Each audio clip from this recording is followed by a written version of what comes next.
Hi, everyone. Welcome to today's webinar. This is Erin, resident webinar host here, and welcome to our, a quarterly exclusive webinar for our support clients.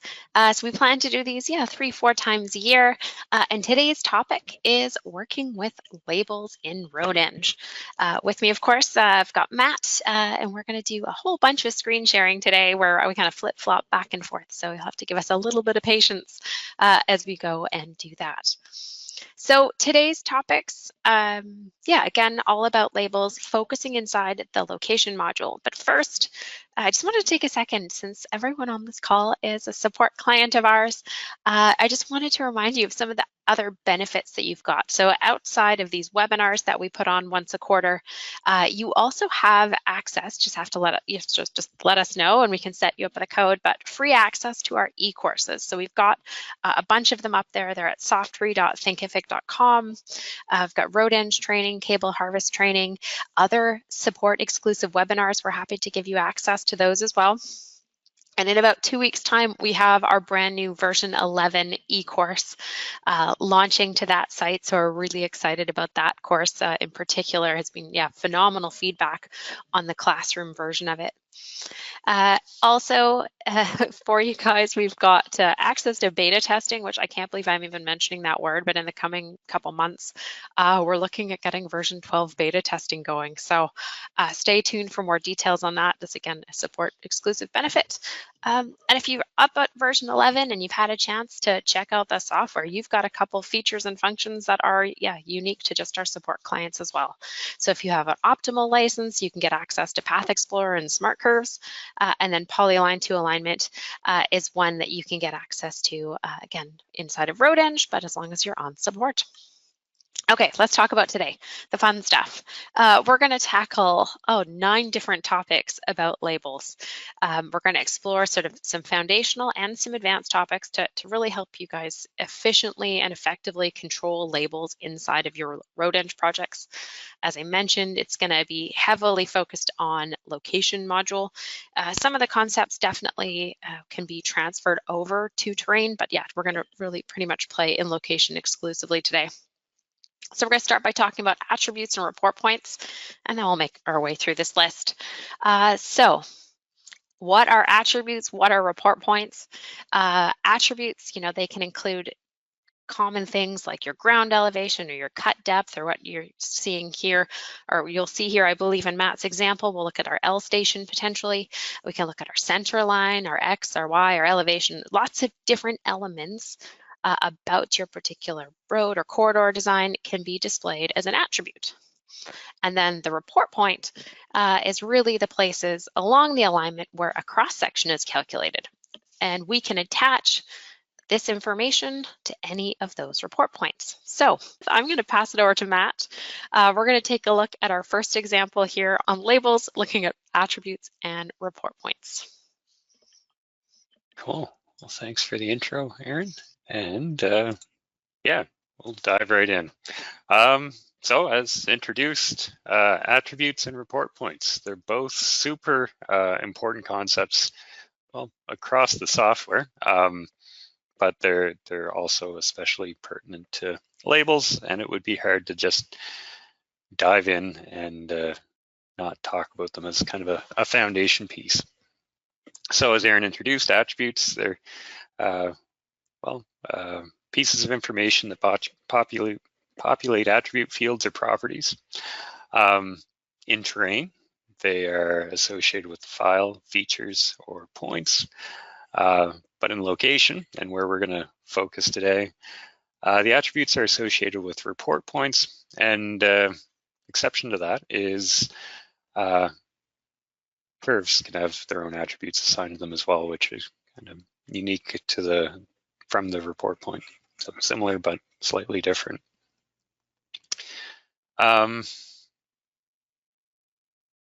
So just looking at this simple example that we have here, we've got our labels up here. So I've got my EC 1113, my BC 1047. Down here I've got my station 1000, 750. So those are all, well, as Aaron introduced, L stations that are attributes. So just where along the alignment you are relative to the start of the alignment. But attributes aren't just stationing. So we've got a couple other examples here, like my culvert diameter would be an attribute, and my curve radius would be an attribute. Now, of course, there's a lot more information than that. So as far as attributes go, I'm just going to go up to Setup here. We'll click the Attributes tab, and we can see, well, we've got a bunch of folders here.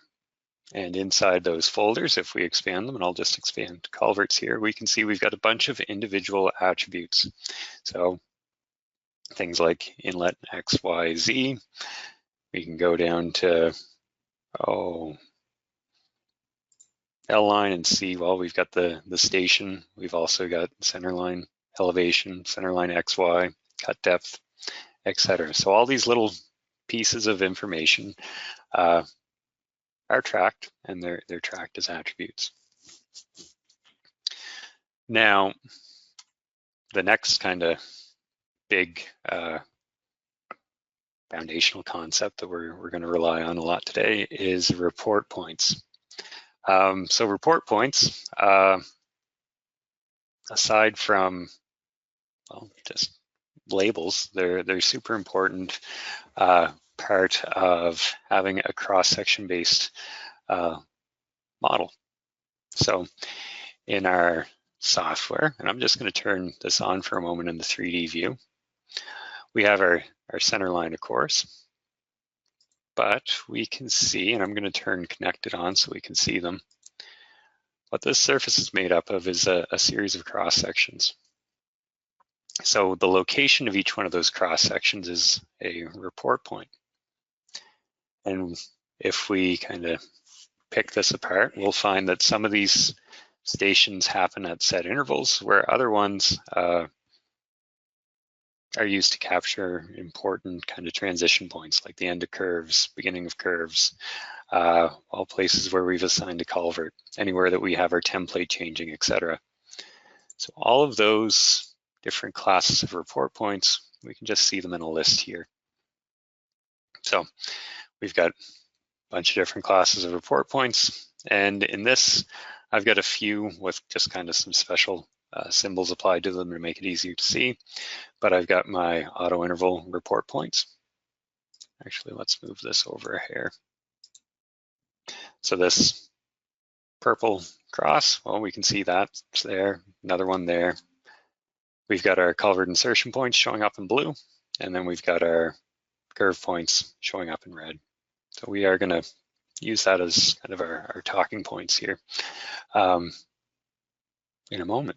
So attributes and report points, we'll cover it again later on, but a really kind of nice way to tie this together is to consider it in the sense of a custom label. So I'm going to just skip ahead, and you will find as we go through these different topics, there is going to be some overlap. So I'm going to turn off all these other labels. I'm going to just make a simple user-defined label where I'm going to tell the software, well, I want it to have a name. I want it to have an attribute. So I'm going to go in here and I'm going to tell it to, well, let's use that L station. So our cumulative horizontal distance. And if we go in here, we can select what report points we get. So I'm going to just do something crazy here to start, and we're going to include all of them.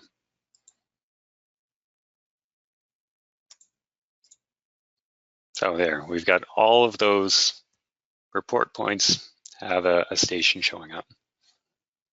So if you got a design that looked like this, you'd probably grit your teeth a bit and want it to be less cluttered. You probably don't want to see all that.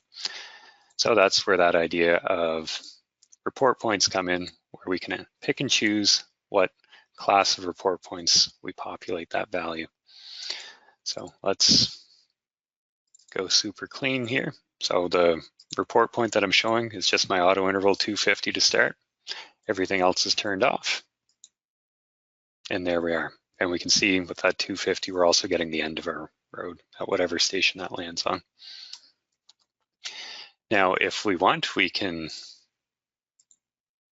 come in here and we can add in another class of report points. So let's do our BCEC points. So these will be associated with those red points there, beginning of curve, end of curves. And we'll also show a label at our culvert insertion points. So we've got that, and we can see, well, knowing kind of that concept of report points, we can pick and choose what we're displaying. And of course, we, in this case, kept it simple with just a station, but we've assigned the attribute to show the information that we'd like to see. Excellent. Okay, so our next topic in the webinar is this idea of a label class versus individual labels and the different formatting attributes that you can actually control and adjust for individual labels. So in this cute little screenshot here to the side, you can see that we've got some station labels. So station labels would be an example of a class, and then you're able to set individual formats for individual labels if you so choose. And you can see that most of this class is in purple. And then we've got the one that's being modified here to have its own formatting. So in this next example, we're going to focus a little bit on class and individual label formatting. So class versus individual labels. When we were poking around in that previous example, well, we were already working with class labels. So if I right click, plan options, click the little plus next to labels, well, I can see I've got a bunch of predefined labels at my disposal, and some that we have the flexibility to customize and make whatever we'd like, those being the user-defined labels.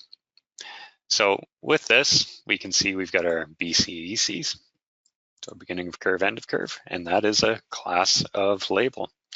And then we've got our L station report points, and I've got that showing up with, and you'll notice, a little bit different formatting. I've got a box around that.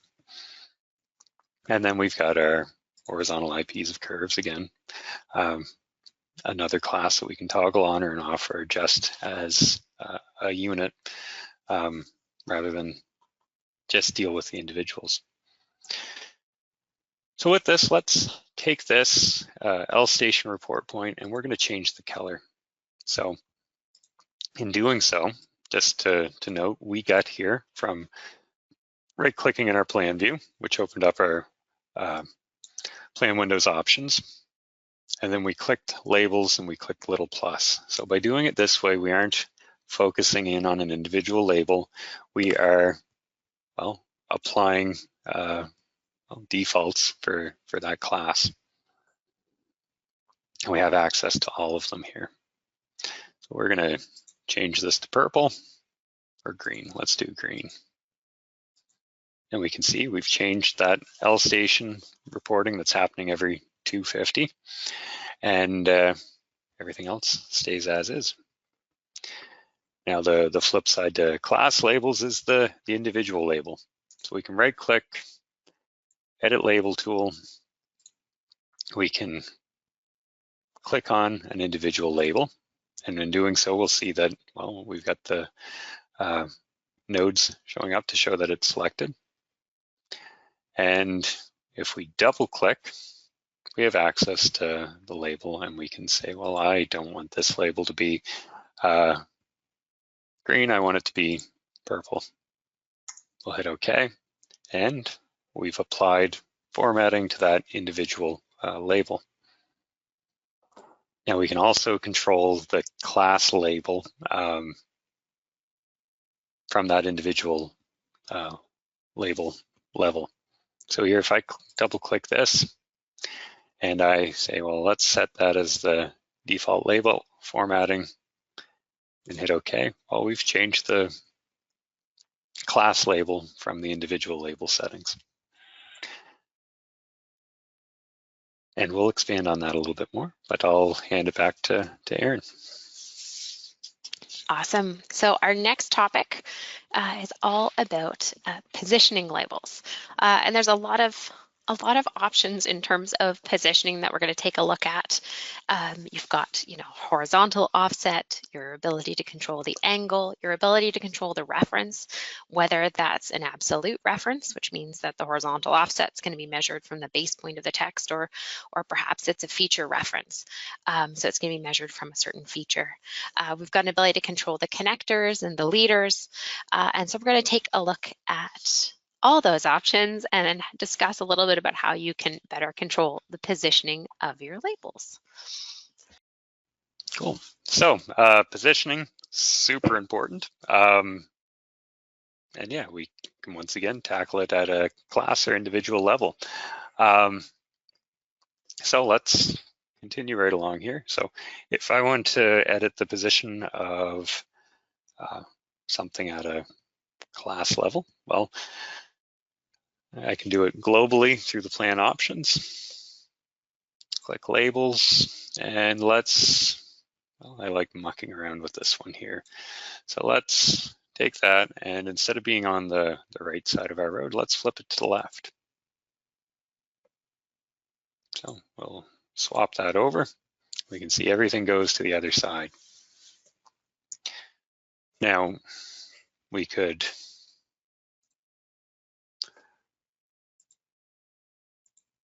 undo that, and I could do it just for the label that I want to change the position of.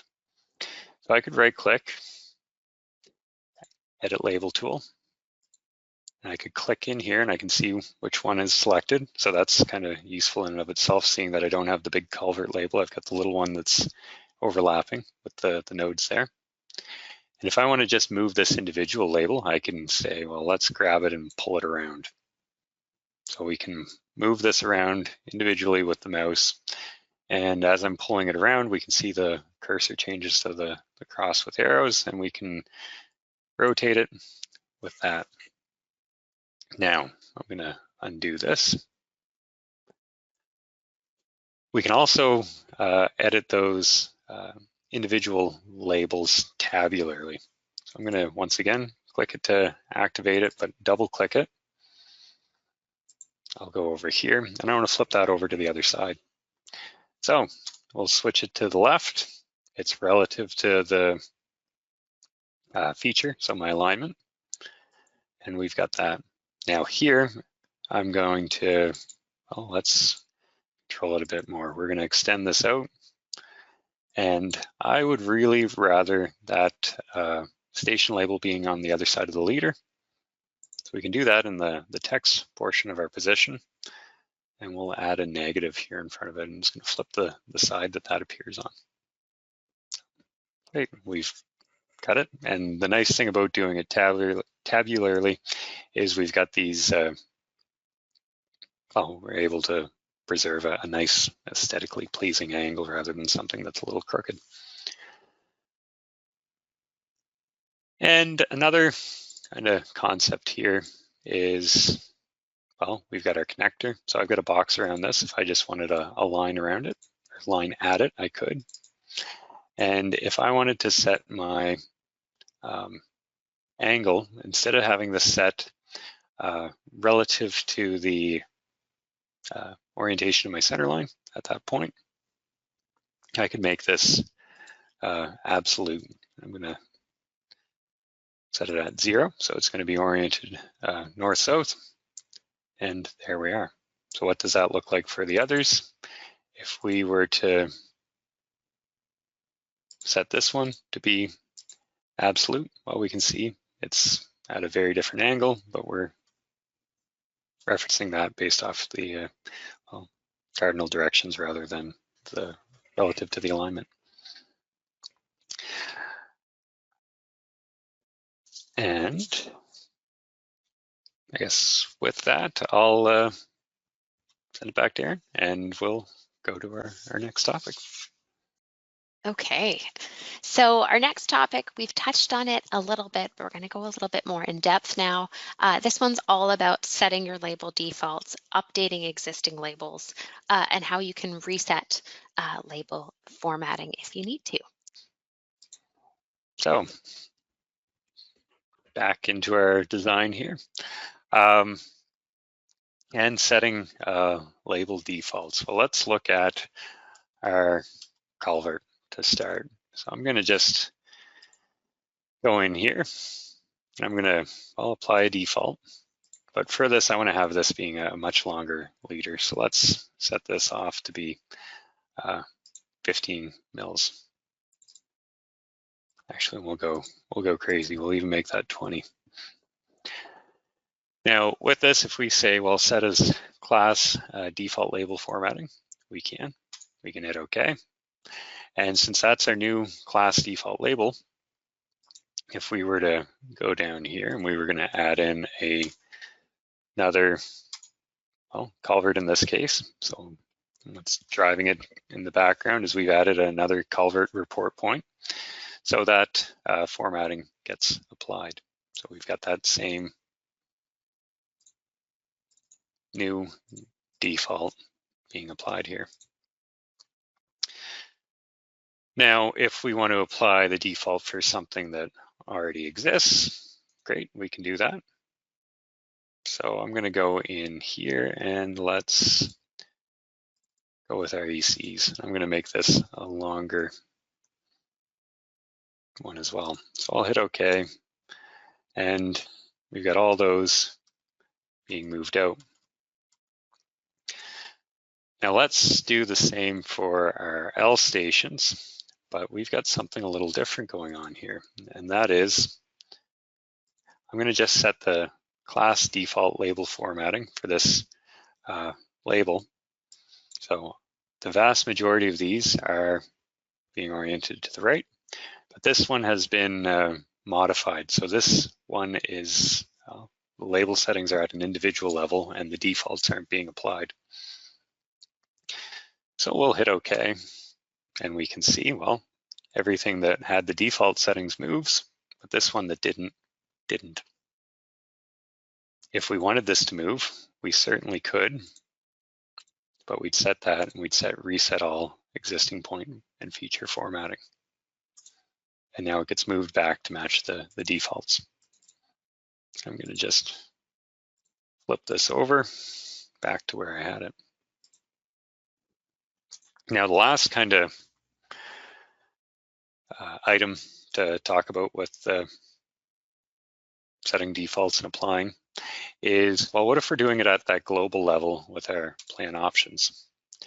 So in here, I'm going to go in here and let's look at our culverts.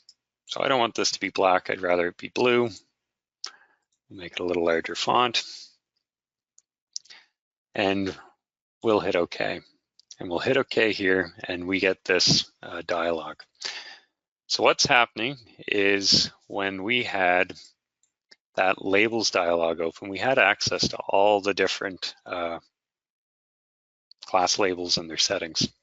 So we've made a change, but it's asking if we want to apply those remaining settings to everything else. So it's asking us, do we want to update that to match the defaults for that particular label? And if we hit yes, it's going to move it right back to where we had it over here. If we hit no, though, it's going to, and I'll hit yes, just we can see that. Now I'll hit on,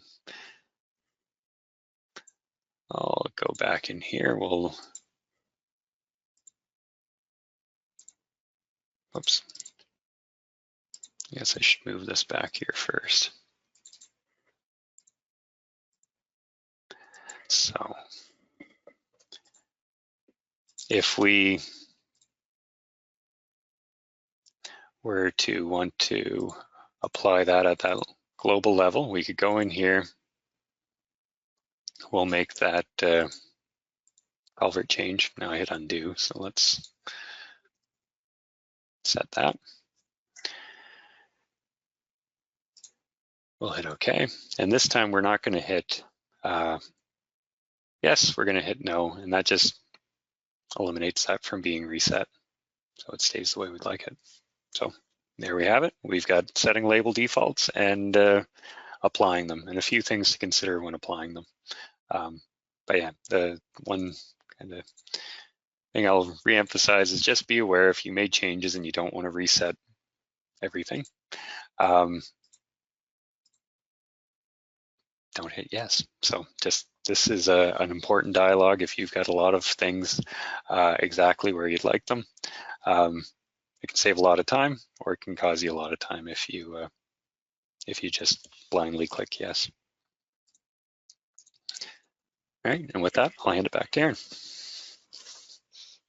Okay, great content there. Hopefully everyone's kind of ingesting these great tips.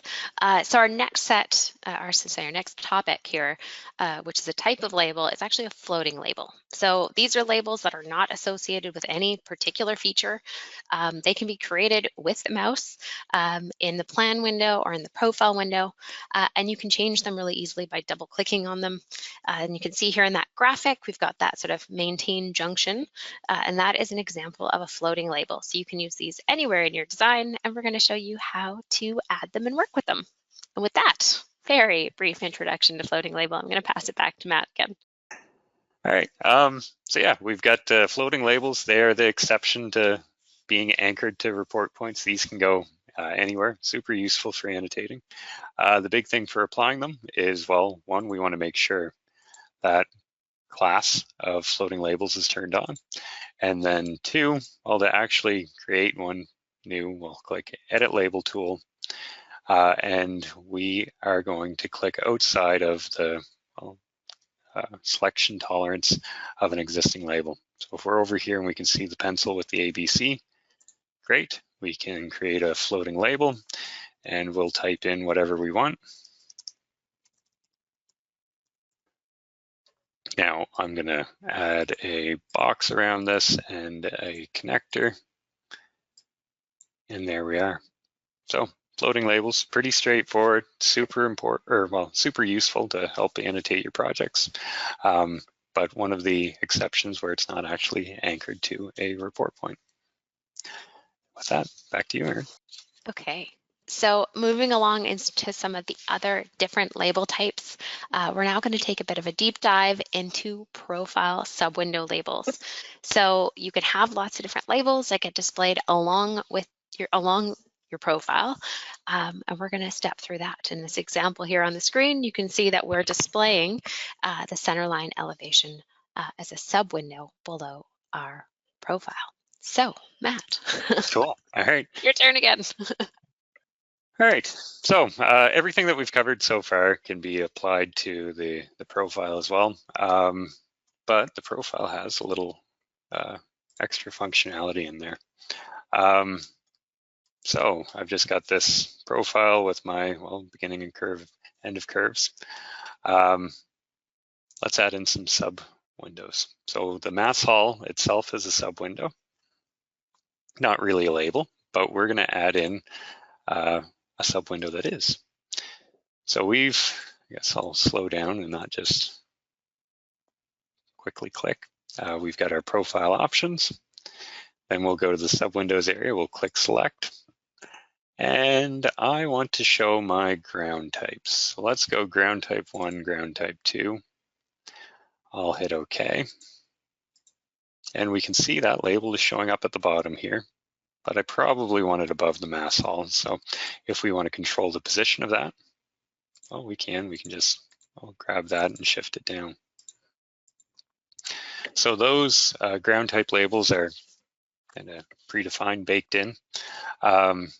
We can create, well, something really similar to a custom label here in these sub windows as well. So I'm going to just scroll down. We'll go custom label. We'll shift this one up. I'll select this. I'm going to add my options and we're going to call it cut depth. I'm going to add an attribute. And we'll go in here and we'll add in our cut depth. We'll choose our point selection. So again, recurring concept throughout the software, but especially with labels. And yeah, we've got our interval set at every 250. I'm happy with that. We'll hit OK. We'll hit OK, and there we can see our cut depth along the alignment. So that's our subviews. Yeah, pretty straightforward once you know they're there. And then yeah, just a matter of formatting. Format tab here, we have the ability to control the height. So this is in characters. You can control your font, line type. Away you go. So with that, I'll hand it back to you, Aaron. Okay, two more topics. So our last of our, I'm going to say official window label classes, we've got cross-section labels. So here we're talking about a few different elements within the cross-section window. So there is an ability to add cross-section banding, and that's, we call our sub-window banding, I should say. And so that's down here at the bottom of the section window. So it operates quite similar to what we just saw in the profile window. But it's for sub-window banding, controlled by different attributes and of course at different positions. We also have status window or status window fields that we can use for labels. And then finally, there's an option to display even additional windows on the cross-section itself. So for this second last topic, we're going to take a deep dive into the cross-section window and look at the different labels that you can use there. And with that, it's going back to Matt. Perfect.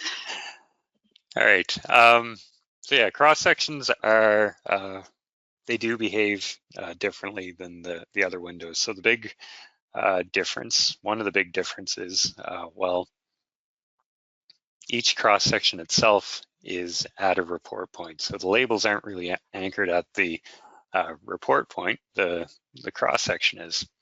So the labels here are going to be relative to our point codes. So we're going to start by adding labels right onto our cross section. We're going to come in here.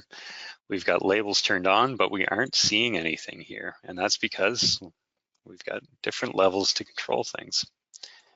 So I'm going to go in here and the first level, we have the option to control, well, what surfaces am I showing labels for? So I want to show labels for my subgrade. I'm going to hit OK just to see that. And we see we've got a bunch of information there.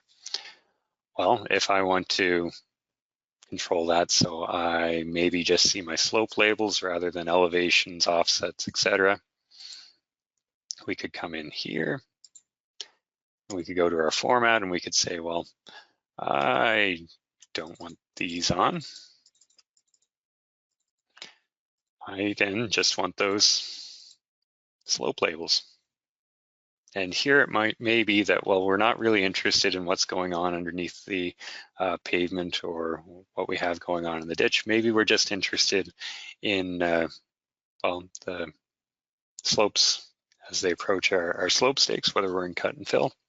So then we have the ability to control what's displayed at the point cloud level. So we'll come in here again and we have the option to go to codes. So we can control all this at the code level, and I'm going to just turn off all of these except for the, oh, I clicked the wrong, hit control instead of shift on my keyboard. So I've got everything turned off for those except for these two. I want to only show my slope labels for side shot left, side shot right. Or sorry, slope stake left, slope stake right. And there we are. So we can control our labels on our cross section at the point code level and surface level. And once you're in there, those, well, format behaviors are the same as the other views. Next item on the list, and I think as we went through that, even just turning on the subgrade labels, we could see things got somewhat cluttered there. So it's easy to show, it's easy to clutter things up, showing a lot of information in the sections. So that's where banding's really nice. So with banding, we can turn this on. And let's delete these. We'll start from scratch. But let's say we want to create a band that shows us our point code names. So we'll do point codes for our subgrade. I'm going to add another band that shows, what do we want to show? Let's do elevation. And let's do horizontal offset.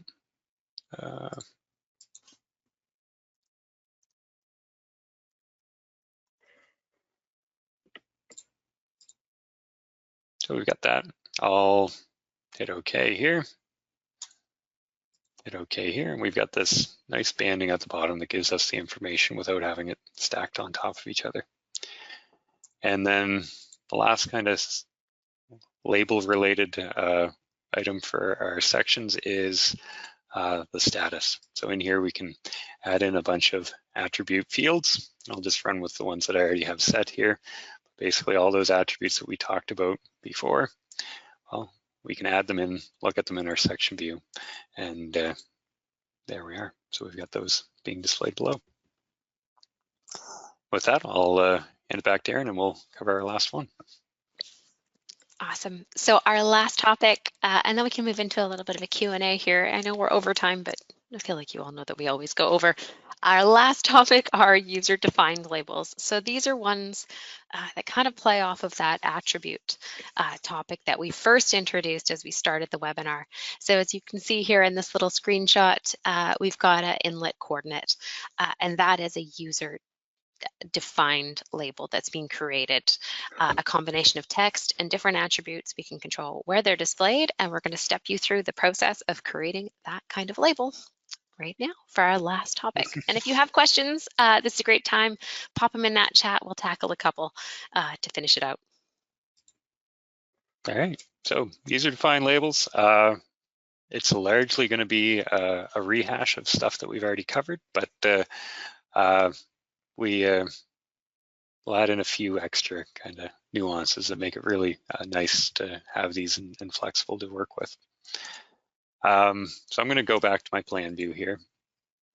I'm going to go into my labels, and to set up these user-defined labels, we do have to do it at that kind of global level. So we can't do it at an individual label level.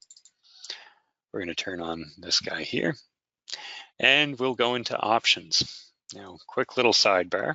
Some of these other labels, like our horizontal curves, also has an options available where you can go in and you can customize what information you populate that label with. We're going to make our own, and we're going to do one related to the culvert. So let's call it culvert chords. We're going to click add, and I'm going to, well, dump in all my X, Y, and Z information for my culverts. And just that came from my culverts folder. Now, point selection. I don't want to show culvert information where I don't have a culvert, so we're going to turn this off, and we're going to just select the culvert insertion points. And for this, if I just have a number, all three numbers stacked on top of each, or 6 numbers stacked on top of each other, there's not going to be a lot of use in that. So we are going to add some text and format this. Now we could add text and we'd have to go through them sequentially, or we could click this little edit button here and we can say, well, let's go culvert chord, and I'm just typing this in, so we'll go X, Y, Z equals. So this is just text, and then the actual attribute is controlled by the well, our bracket with the attribute within it. And I'm gonna go with that. And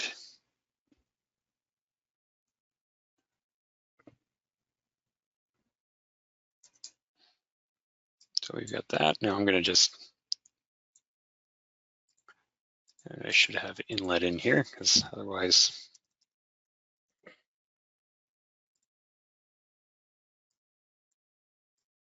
let's go.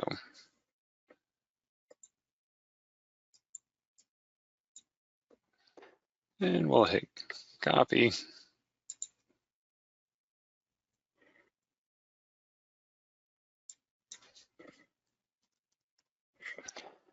So we've got outlet, and we're going to do that same format.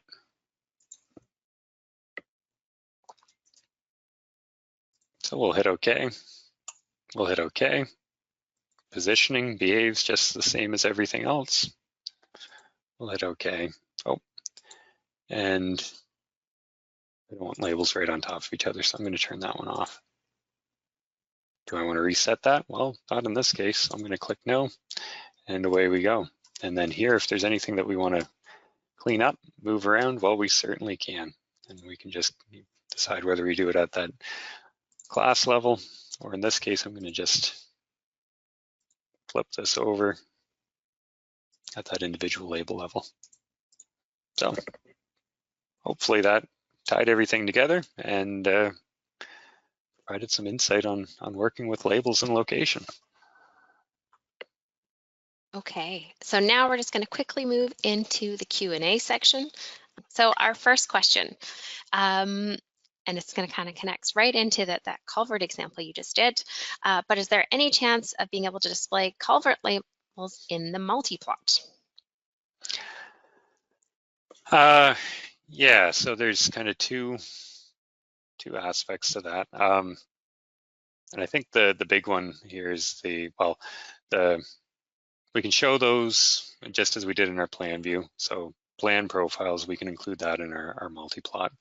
So I won't totally set this one up, but if I bring in my plan, we can see those custom labels being displayed. Yeah, so for that, we absolutely can. The cross-section views are a little different. So that's going to really be driven by the geometry of the cross-section rather than specific to the pipe. But you can annotate it with a text box in the multi-plot on that section. Yeah, so if that answers the question, hopefully it does.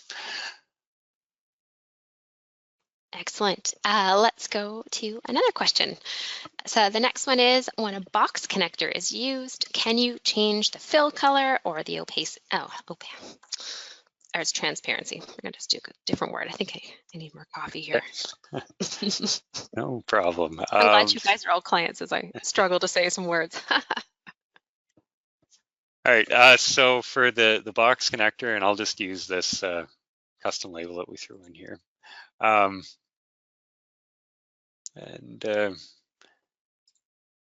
We can go with the box, but the actual background color, if we turn this to off from being transparent, it's going to remain white. So it won't be set independent of the other settings. So we can make it opaque and block out the information behind it so it's easier to read, but you won't be able to set that as a unique color if that's what you're looking for, perhaps in the future. Excellent. Okay, let's do one more. So the last question we've got that we'll tackle today is, can I label the widths and thicknesses on the cross section?